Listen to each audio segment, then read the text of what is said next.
believe it or not, this bench seat is made from solid wood, and you're going to see just how I did it in this video.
So I just wanted to butt into the video for a second. Now, for those of you that are familiar with my channel, you would know that I don't talk throughout my videos. I do this because I want to invite you, the viewer, into my workshop and experience these creations the same way that I do. But I do understand that voiceover videos can be very helpful in giving people a detailed insight into the intricacies of the construction and design methods behind the piece, which is why I've started a Patreon, where you can see all my current and future YouTube videos with my voiceover explaining what I'm doing and why. Plus, every video has an extended ending where I discuss how I came up with the design, mistakes I made, and what I like and dislike about the piece. There's options to access other videos too, including a shop tour. So if you're interested, please check out the link below. Okay, back to the video.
Okay, so you may be wondering what this section here is. I didn't actually film it because trying to do something as complicated as this while also filming is the kind of stuff that nightmares are made of.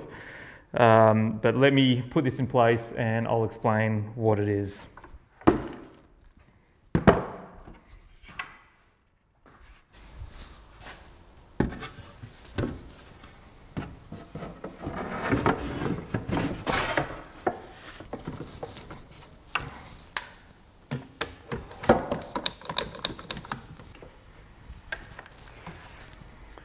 Okay, so let me explain what's going on here. This curve here is the very first timber curve that you would have seen me press. This curve here is the second curve you would have seen me press. And this is the top of the bench seat. And here is the timber block that I have attached to the second timber curve. And the purpose of this block is that it actually not only supports the bench seat, but it also attaches all of the curves to the seat itself. Now, why was this so complicated to make? Well, as you can see, this timber section is curved, but the hard part about it is the curve at the front is different to the curve at the back. So I've had to carefully carve this timber block to match the curves of this section here. And then if that's not hard enough, the underside of the bench seat is at an angle, so we're also dealing with compound angles. Even just thinking about it now is kind of stressing me out. But yeah, I thought that needed a bit more explanation, so hopefully that's helped a little bit. But yeah, let's get back to the video.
So for those of you that aren't familiar with vacuum pressing, you might be wondering, what on earth did I just watch? And that is a fair question. A vacuum press is an airtight bag that's connected to a pump via a hose. Now, this pump sucks out all of the air, creating incredible clamping pressure to the contents of the bag. Now, this method is generally used for veneering or bent laminations, which is essentially the method you saw in this video, except it's kind of taking things to the extreme. Now, if you want to know more about this piece and what I was doing and why I was doing it, then please go over to my Patreon account. There's a voiceover video that explains every detail. I'll leave a link to that below. And I have to say a big thank you to Britain Timbers for supplying the American ash used in this bench. I'll leave a link below if you're interested in checking out any of their products. Okay, and as always, thank you so much for watching this video, and I'll see you in the next one.